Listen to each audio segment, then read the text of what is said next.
Yeah, bless upon yourself, thanks for being here again, man. Thanks for being here again. Happy Friday to each and everyone. As you know, it's the first of the month. I know what's that spell to be a Jamaican. Happy Emancipation Day to each and everyone, especially the ones that locally on the ground in 876. They don't know today's a day where a lot of family get together is going to happen. Somebody going to find themselves, a spot on the riverside, somewhere on the beach side, in our backyard, jerking some chicken, cooking some rice and peas, whatever it takes to hang out with the family and have some get together with the family as well. Spend some quality time with some loved ones that you haven't seen in a long time. So back to football. It's the first of the month. You don't know when you come into August. This is the month we will know which players will be playing in the upcoming World Cup qualifier games versus Bermuda and also Trinidad and Tobago. And I'm here to talk about some players as well that it's worried. Yeah, it's a little bit worried because we are in the month of August and nothing much is really going on with that player as well. And another player, one of our elite centre-back, is out injured during pre-season. Not a major injury, but it's a setback in his pre-season. And as well, the players are doing it very well. Yeah, the players are doing it very well as well in Europe, in the early qualification round, in the Conference League, and also in the UEFA Champions League as well. So I will be right back after this.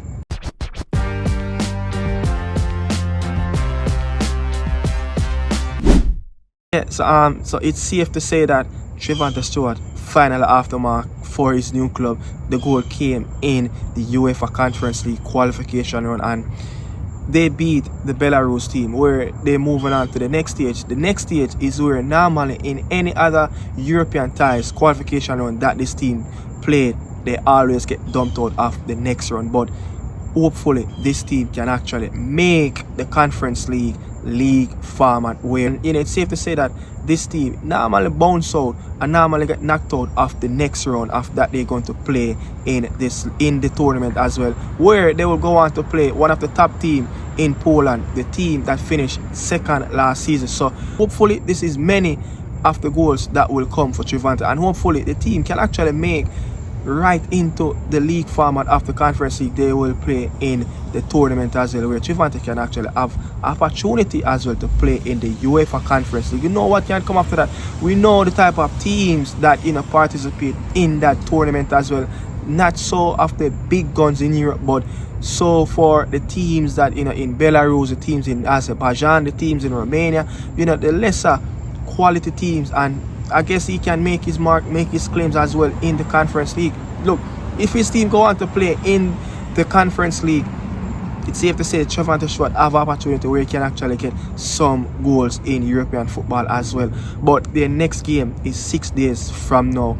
They will play the Polish team, and then after that they will have another round trying to get into the league phase of the UEFA Conference League. But again, these are the moments that Trevante have to take, where he will get his minutes off the bench, and he will have to come on and make a game changer. Where you saw he came on the pitch, he scored a goal. That's the type of attitude, that's the type of game changing moment that Trevante have to bring to this team, where he can get himself in the starting level more consistently. So moving on, Ronald Webster, another player again. Look, the early rounds of the qualifications where I see Ronald Webster is having at this moment, it reminds me of, I think it was 2022, 2023. Hi, good morning. It reminds me of the Ronald Sifa season that he had for a same team in the league that Ronald Webster is playing for at this moment in North Macedonia. And Cephas played, I think, 4 to 5 games in the early phases of the UEFA Champions League, where he went on to score a goal as well, and have many top-notch performances in the Champions League early format. And also during that season, Cephas played in the Conference League qualification, the Champions League qualification, the Europa League qualification. So Ronald Webster, someone that was playing left back, they didn't know that he's such a prolific left back. Watching him game, and it's safe to say that he's a decent player and he's performing at a very high standard. But his team will play Qarabağ, a team that is from Azerbaijan, in the next round of the UEFA Champions League qualification. Or now they're getting closer and closer to the big boys. But let's see if they can manage to beat Qarabağ and go into the final round of the UEFA Champions League, where they want to get into the league format. That will be a phenomenal run from the North Macedonian team, but it's already a Cinderella story for them to get into the finals, not into the final stage, but get into, I think this is the third round or the fourth round into the UEFA Champions League qualification round. But Ronald Webster is performing at his best, and this player is performing consistently with his individual brilliance. No, he scored in the, I think no, he didn't score in the last round, but he's managed to get in some very, very good performances. But again, let's see what they will do versus Qarabağ, a team that is a top team in Azerbaijan Premier League. And also, Karim Paris came off the bench as well in the UEFA Conference League for his team, Sabah Baku, another team that is from Azerbaijan. Not so much, he got like 20-25 minutes, didn't really do much, scored in the last round against a team from Romania as well. So let's see what can happen with Karim Paris. But again, moving on, another player, Shamar Nicholson. I've been tracking a few individual performances and grading Shamar Nicholson of what happened probably 4 months ago, being the current leading goal scorer that, currently playing for the representing the national team. And it's safe to say that in his last 2 games, they play Juarez, a team in the Liga MX. Last night I was watching the game, on TV, that they played LA Galaxy. As much as they lost that game, but in the last 2 games, Shamar Nicholson have been slightly, seems like he's on the up, he's improving. Seems like, this coach is giving him the opportunity. But again, where Big Boza going to have to put the ball in the back of the net for Club Tijuana, wherever it's going to come in the League Cup, that they currently playing at this moment, are in the Liga MX whenever it resumes later down in the month as well. But safe to say, his game has improved, over the last couple of games, of what we saw in the back end of the Clausura season. But it's safe to say, he's creating a little bit for his teammate. He's getting on the ball. I remember the game that he played, I think it was versus Quintero, a team that they played before they played their last home game, before they played, LA Galaxy in the League Cup. He only had like 11 touches on the football. In his last 2 games, Shamar Nicholson had over 50 touches. Yes, in his last 2 games, he had over 50 touches on the ball. He's running in space. He's getting into dangerous position. He's getting into those situations where you only need to put the ball in the back of net. But again, if he can continue and to make these small improvements and just getting a little bit grain of salt, adding it on his game, he will improve. He will start to put the ball in the back of the net. But he's playing in front some quality player, including the 16-year-old who scored a brace last night, Mora, the Mexican international player. These players are creating moments for Shamar Nicholson. So the team seems like they're playing a little bit more to his feet, and they're playing a little bit more direct. And how, when he just started to play for this club team, that's how they were playing the football, a little bit more direct towards him, where he's a physical player in his, and guess what, at this moment it's safe to say that he's winning his battle as well, and he's creating the moments for his team, and he's holding up the ball properly. He's bringing his team together, and that's what they really need. And the coach have spoke about him as well in one of those post-game show, where he said that Shamar Nicholson is doing what we asked him to do in the game. But it's all about, if you're not going to put the ball in the back of the net, no one will recognize you as a striker. But it's safe to say Boza has gained a little bit of improvement, but hopefully he can add everything that he did in the last 2 games in the rest of the season and improve each game as it goes by. And then you never know, he can be someone to reckon for the national team again. But as of now, I don't think he is in the selection pool of players that you will say might have to get picked for the September window. But keep grinding, keep improving, it should, someone that, like me, that is watching Shamar Nicholson keenly, knowing that he's improving by the grain of salt. But talking about two more other players, and this is the worrying sign for me at this moment. Brentford, Ethan Pinnock, but our best defender. Yeah, Ethan Pinnock is our best defender, our most consistent player, one of our consistent player alongside Andre Blake as well. You will say both players are most consistent player at the back for the national team, but Pinnock is not having the best of pre-season. This is the second time I'm reading reports of Ethan Pinnock is having a little bit of an issue. Yeah, a little bit of a setback during pre-season.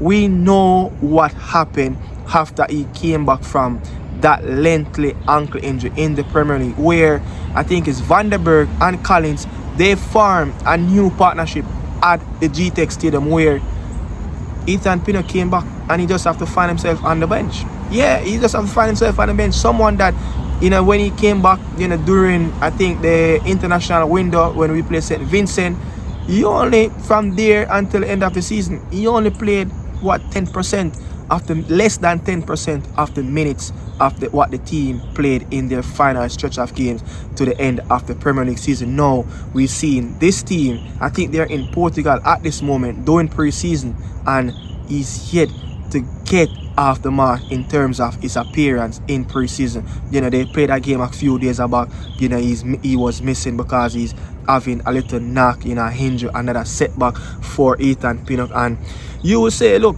Ethan Pinnock is not a sure starter anymore for the Brentford team. Collins and Van der Berg seems like they are the new pairing centre back, that there will be a little bit of continuity of how they perform in the back end of the Premier League season. And look, the new coach is expecting to do the same, because when you look at the starting lineup, these are the two players that keep starting at the back for Brentford. And it's safe to say that our best player might not be 100% ready and 100% up to par, not having the best of physical, in terms of, getting into spaces during pre-season. You want to play as much games as well in pre-season, get that much sharpness up, and you want to make sure that, look, you full 100% ready in terms of your body condition, and try to put in that hard work, and then you get ready for that the opening starting of the Premier League weekend coming. I think will be next weekend. Next weekend. So safe to say, our best player is having a little bit of issue. Not alarm bell, not major concern, but a little bit of a setback during his pre-season for Brentford. And again, one of our key positions in the national team, the number 6. Yeah, who played the number 6? Isaac Hayden.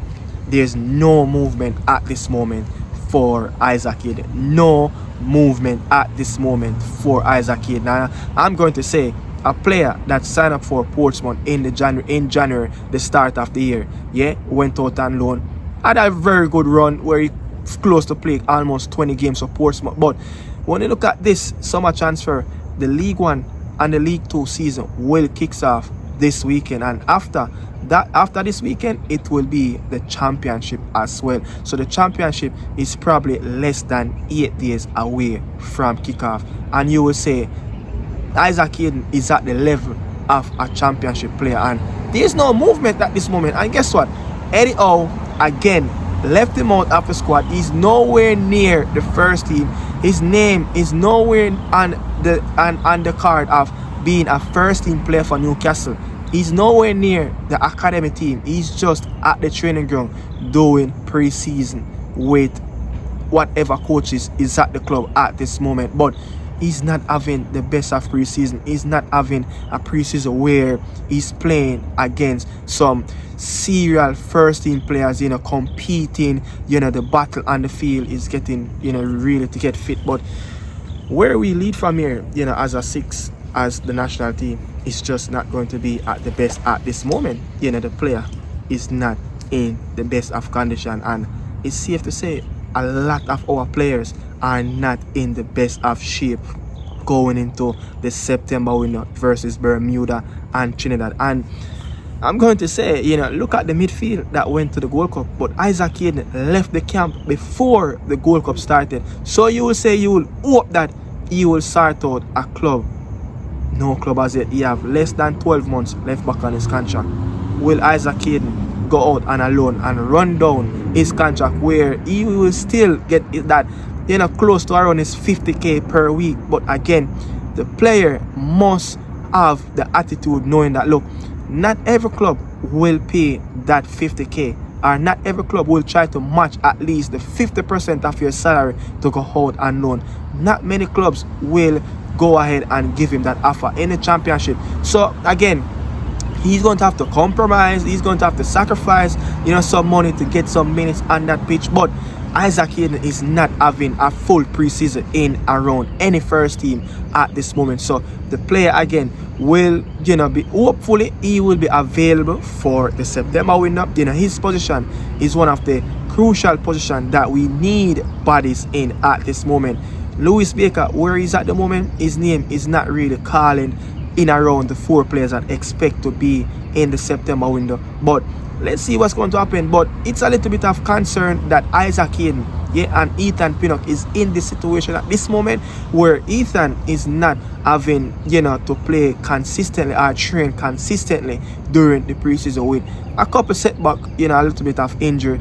Isaac Hayden again not around any first team where he's competing for any spot in any first team at this moment. But what's going to happen? It's the start of August, it's the first of the month, and you will say we need some movement with Isaac Hayden. We need this player to get a football club to at least get up to the level of some fitness. But what will happen in a few weeks from now? Because a few weeks from now we can actually looking forward for a squad to put out there. Remember, Rudolph Speed come and said these are, this is one of the things that he want to change as well, that not knowing that, days before a match day for the reggaeboyz, we just start to find out what will be the squad. But you want to make sure that a squad is out there with a couple weeks before the ball kick off in the World Cup qualifier. But that's all I have to say. Let me know what you guys think in the comment section.